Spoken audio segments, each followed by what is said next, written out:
Dopo aver risalito le Highlands meridionali e aver attraversato l'intera Scozia da ovest a est, è giunto il momento di puntare ancora più a nord.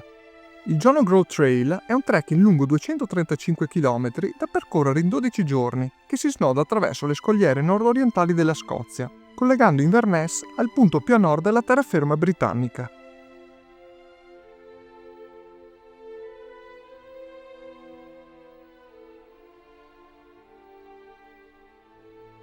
Il percorso attraversa tratti selvaggi e non segnalati, rendendolo ideale, come indicato sulle guide, per escursionisti esperti e avventurieri con un ottimo senso dell'orientamento.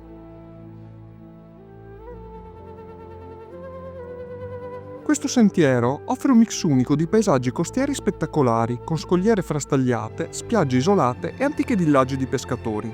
Una descrizione che lo fa assomigliare moltissimo alla ruta vicentina in Portogallo, ma che in realtà non potrebbe essere più diverso. Lungo il cammino si possono scoprire castelli storici, fari panoramici e una ricchissima fauna selvatica, tra cui fochi, uccelli marini e delfini.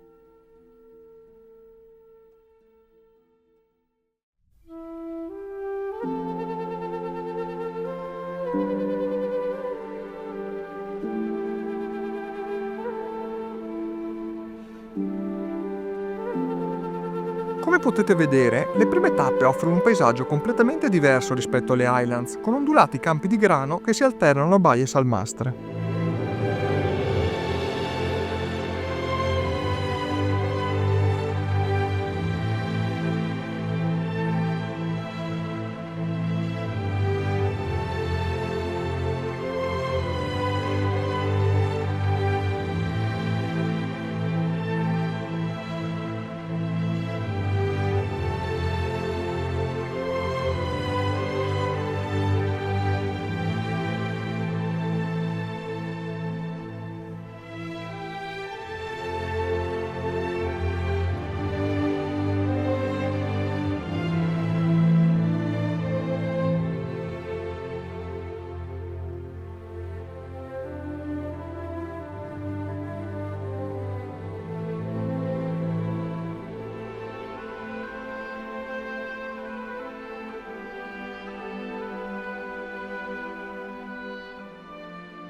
Mi fermo ad osservare il temporale in lontananza, ad est, sopra il mare del nord.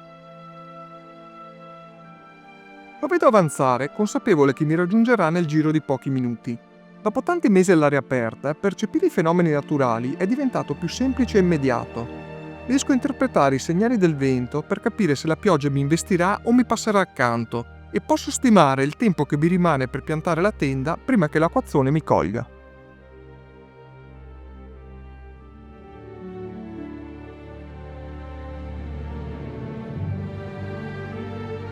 Dornoch, con le sue caratteristiche case in pietra e i vicoli acciottolati su cui si affacciano eleganti dimore signorili, oggi trasformati in hotel e pub, attira visitatori da tutta l'Inghilterra. La combinazione di architettura tradizionale e servizi di qualità ha consolidato la sua reputazione come una delle mete più amate, anche perché lontana dai flussi del turismo di massa. La fortuna vuole che sia qui proprio di domenica e quindi possa concedermi il più classico dei Sunday roast, una vera istituzione della tradizione britannica, con carne arrosto, patate croccanti, verdure di stagione e l'immancabile Yorkshire pudding.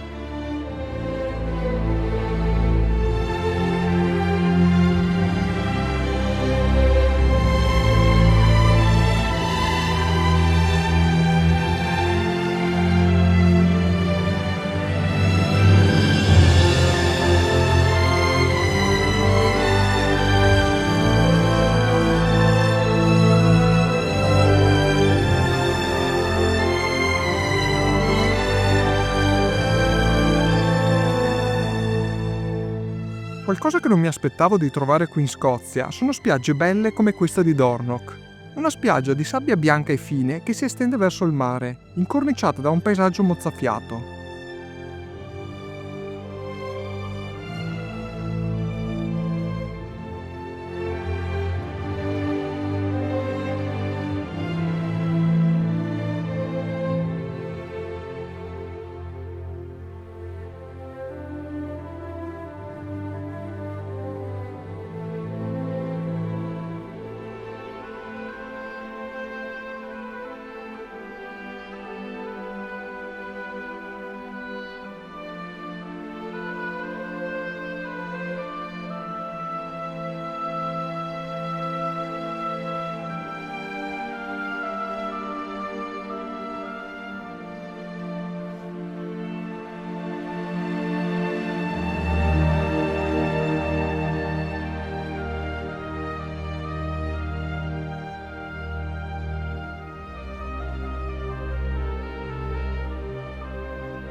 Raggiungere il castello di Dunrobin prossimo al tramonto, con la luce bassa sul mare, è qualcosa del fascino fiabesco, con le sue torri appuntite che ricordano i castelli della Disney.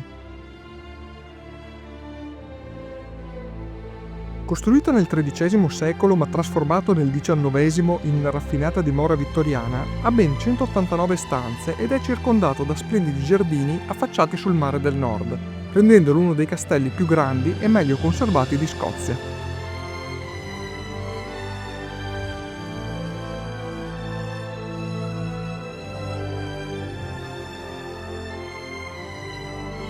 Dopo aver campeggiato sulla spiaggia, grazie al Land Reform Act scozzese che permette di campeggiare liberamente sul suolo pubblico e privato senza restrizioni e di cui gli scozzesi vanno davvero fieri, sono ripartito di buon mattino incontrando presto un gruppo di foche. Un'esperienza unica che ha reso la giornata ancora più speciale.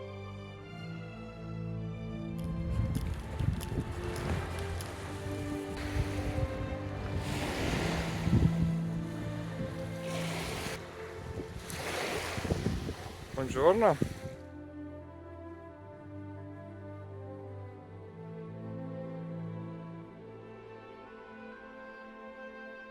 Come se non bastasse, ho dovuto affrontare il guado del fiume Bourne, largo una decina di metri e con una profondità di oltre 1 metro al centro. Questo mi ha costretto a guardarlo per ben 3 volte, portando a turno lo zaino e il suo contenuto sopra la testa per tenerli asciutti.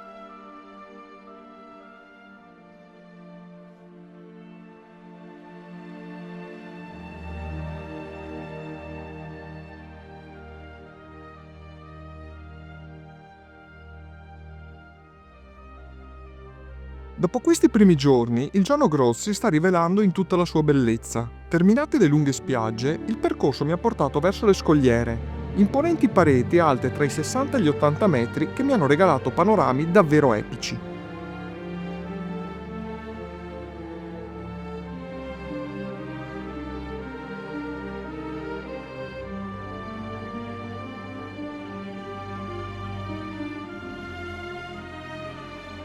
Seguire il percorso sta diventando ogni giorno più difficile. Questo trekking non è un vero e proprio sentiero, è una traccia di erba abbassata dai pochi che hanno percorso la costa prima di me, schiacciata in un lembo di terra fra i muretti di pietra che delimitano i pascoli e le pareti di roccia a strapiombo sul mare.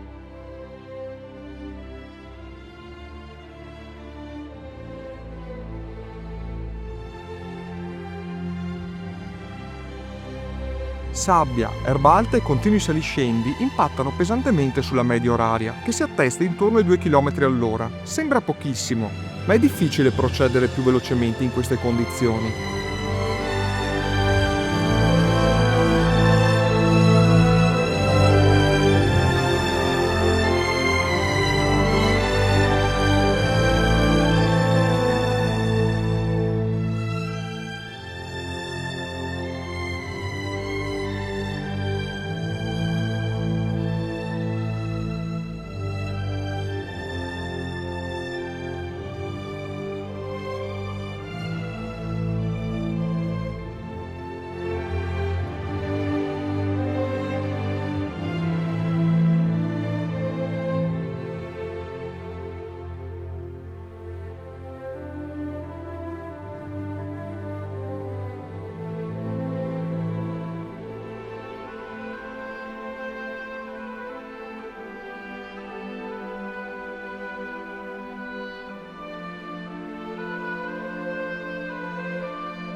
Nel corso dei secoli i torrenti hanno scavato profonde gole che vanno ridiscese e risalite continuamente con la vegetazione talmente alta e fitta da arrivarmi alle spalle. Fortunatamente i tratti più selvaggi erano stati sfalciati di recente, ma per la maggior parte del cammino ho dovuto avanzare lentamente e con fatica fra l'erba alta.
Il risultato di tutto questo non è tardato ad arrivare, con la meno piacevole delle sorprese. A fine giornata mi sono trovato una ventina di zecche attaccate ai pantaloni, per lo più minuscole.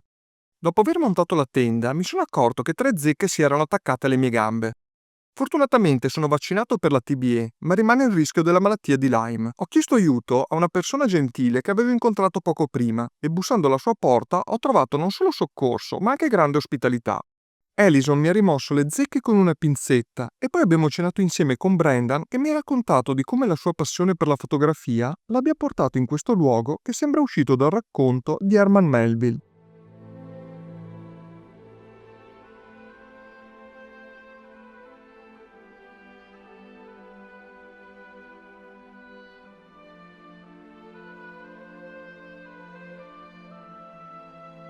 Dopo aver fatto colazione con loro, per evitare ulteriori zecche, ho deciso di proseguire non lungo la costa, ma lungo la statale.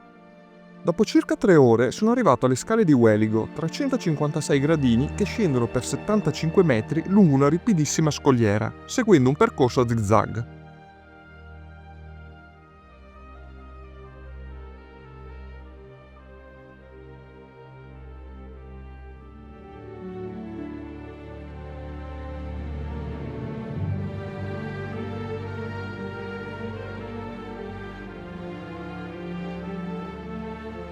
Un luogo incredibilmente suggestivo, intriso di storia e di una bellezza drammatica che ripaga ampiamente la fatica di scenderle.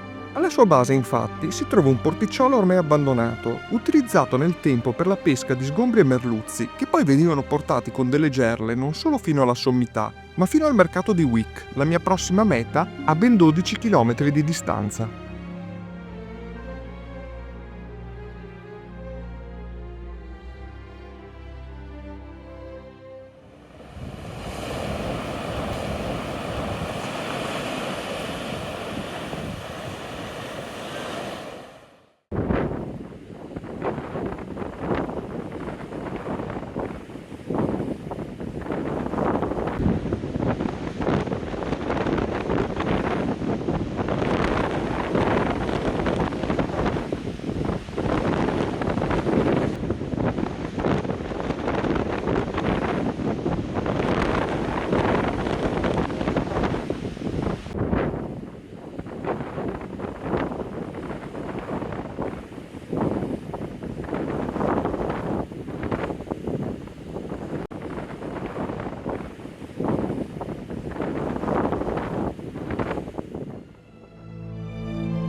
Vicino al faro di Wick si trova il castello di Sinclair Girnegot, con la sua posizione remota e battuta dal vento che gli conferisce un'aura possente e drammatica.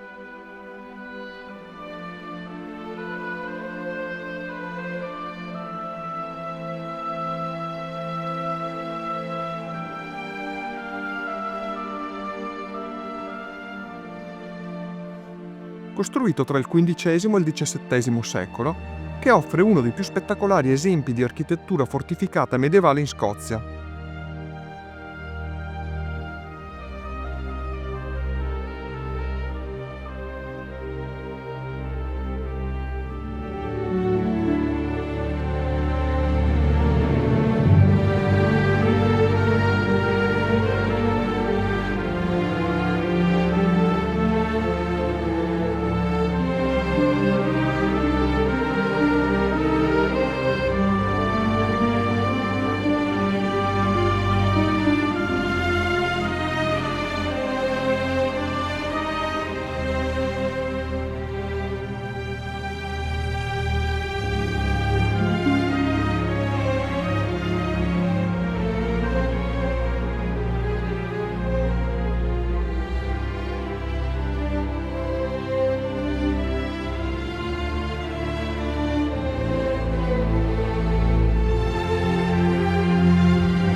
Ma il meglio, come sempre, arriva alla fine e l'ultimo tratto di percorso mi regala uno scenario indimenticabile, dominato dai maestosi faraglioni di Dunkersby.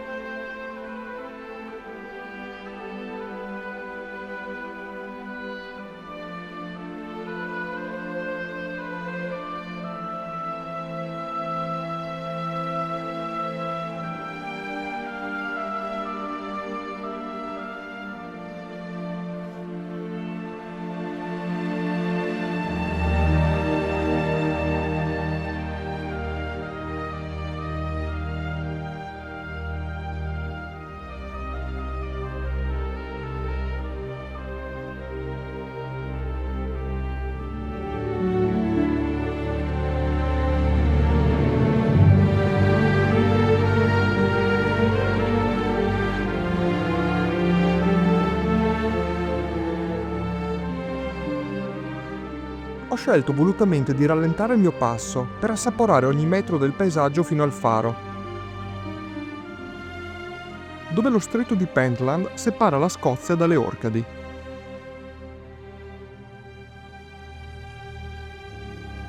Oggi è stato uno di quei giorni che ripagano di tutta la fatica fatta. L'emozione di vedere certi scenari comparire davanti ai propri occhi, passo dopo passo, o che spuntano all'improvviso oltre una salita, è qualcosa di indescrivibile.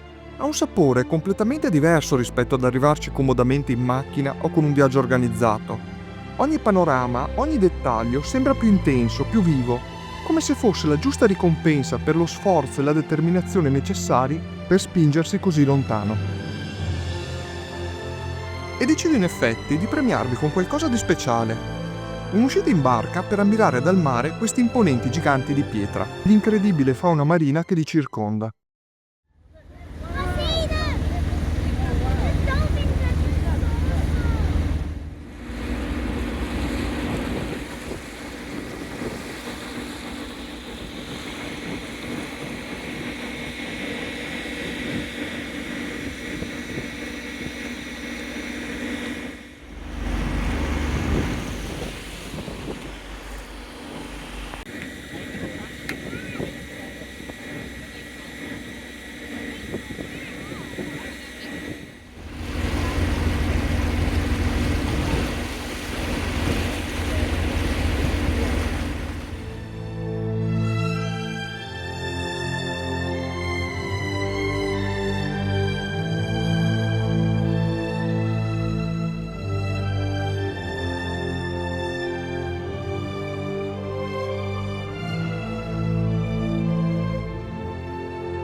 Sky non era inizialmente in programma, ma tante, troppe persone in questi mesi mi hanno detto che non potevo andare in Scozia senza visitarla, e avevano ragione.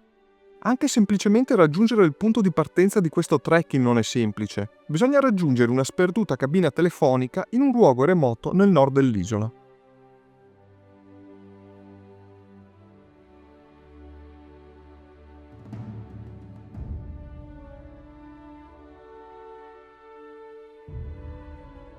È stato necessario un giorno intero e 3 autobus diversi, con coincidenze strettissime, per arrivare a Portree, ma ne è valsa la pena.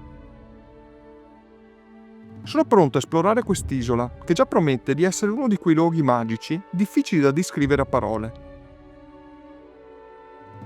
È un posto che ti conquista immediatamente, con un'atmosfera unica, diversa da qualsiasi altro luogo.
Lo scenario è subito mozzafiato, fra una natura incontaminata e un continuo susseguirsi di colline color smeraldo, scogliere di roccia nera, insenature e baia di acqua azzurra, case diroccate, resti di castelli, un luogo dove regna incontrastato il maltempo, con pioggia, vento, nebbia e sole velato a susseguirsi incessantemente per tutto il giorno dopo giorno.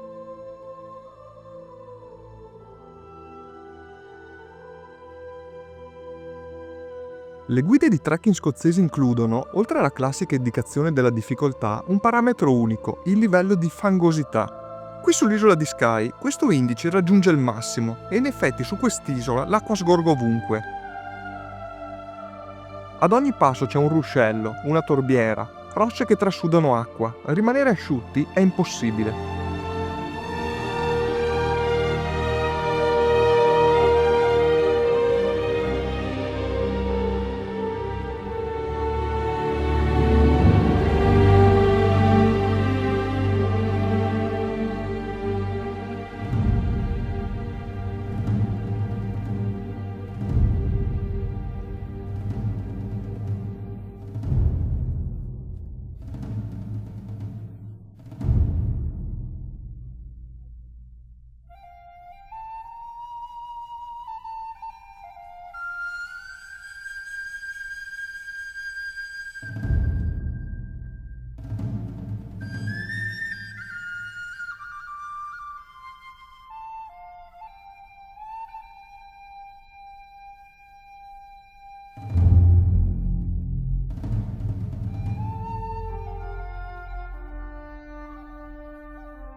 Mentre risalgo le pendici del monte Quiring, ogni passo mi conduce attraverso un paesaggio che diventa sempre più epico.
Durante la notte, sotto l'ennesima forte tempesta, un palo del supporto della tenda è ceduto di schianto, compromettendo la struttura. Nonostante il vento incessante, la tenda ha retto e sono riuscito a dormire, ma sapevo che senza ripararla la mia avventura sarebbe finita. Approfittando di una breve tregua della pioggia al mattino, ho smontato la tenda e preparato lo zaino. In luoghi così sperduti ed isolati, senza segnali di rete e con i più vicini villaggi abitati a una decina di chilometri, è fondamentale avere con sé un telefono satellitare in modo di poter mandare le proprie coordinate a un parente o un amico per qualsiasi evenienza. Passare una notte così, sotto una tempesta in un luogo completamente isolato e con la tenda pronta a rompersi ad ogni istante, è qualcosa che una volta mi avrebbe probabilmente messo in agitazione. Ma questa volta mi sono stupito della calma con cui ho affrontato e risolto tutto, senza mai perdere il controllo.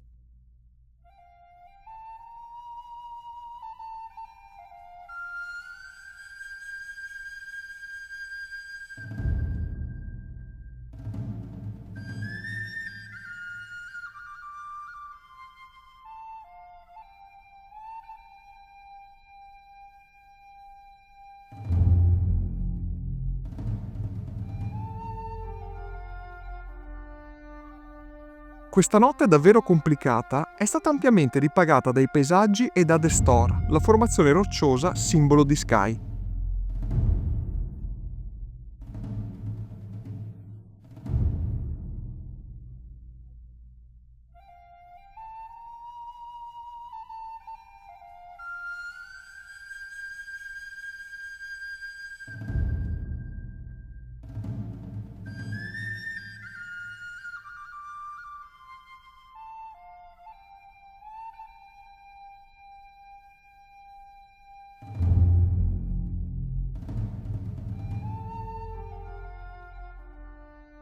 Dopo colazione ho preso un autobus per visitare il castello più famoso dell'isola, il castello di Dunvegan. Ho ammirato una spada Claymore, il cui nome significa super spada. E ho scoperto che l'isola era un tempo ricoperta di foreste e fu quasi completamente disboscata per evitare che i banditi vi trovassero rifugio.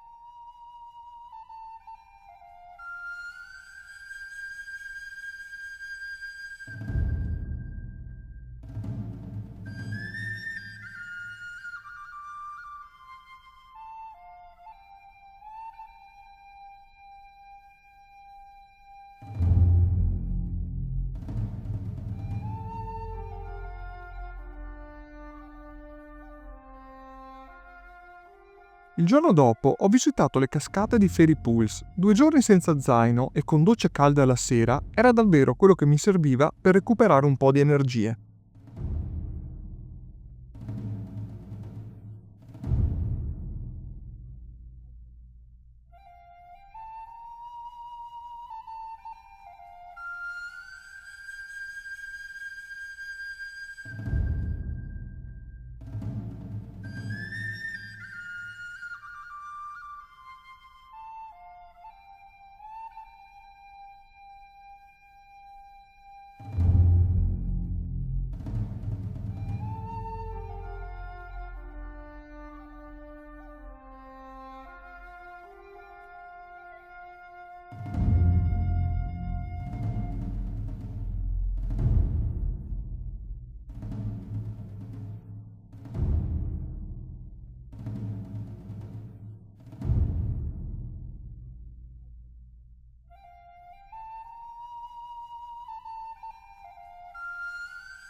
Per gli ultimi 2 giorni ho ripreso il percorso classico dello Sky Trail, immergendomi nei paesaggi selvaggi e drammatici del sud di quest'isola incantata.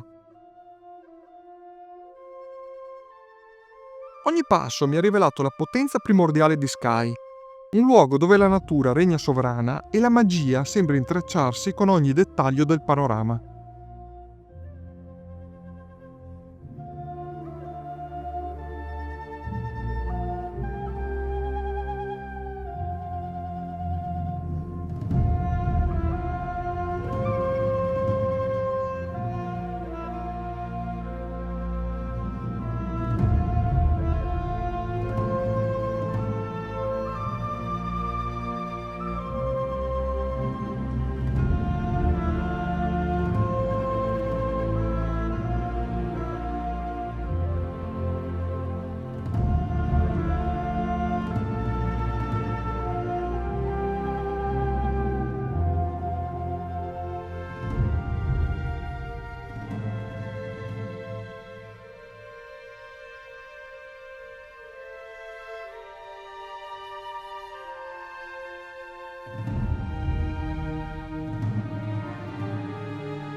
Ultima tappa prima di lasciare la vecchia Europa per 2 mesi alla volta del Giappone è Edimburgo, con il suo aeroporto internazionale.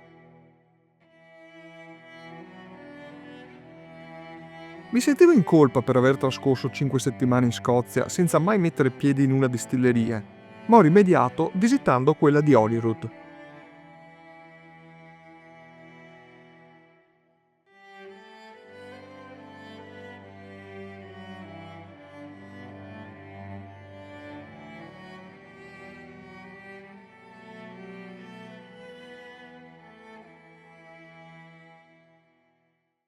Arrivato in aeroporto nel cuore della notte, ero profondamente triste all'idea di lasciare la Scozia, una terra che ho amato intensamente. Cercando invano una fontanella e lamentandomi come al solito del prezzo esorbitante dell'acqua degli aeroporti, mi sono ritrovato davanti a una scena che sembrava quasi un miraggio, un pub aperto anche a quest'ora. Ma era tutto reale, luci calde, il vociare di decine di persone felici e naturalmente un'atmosfera intrisa di risate e brindisi. Un saluto perfettamente scozzese a questo viaggio incredibile.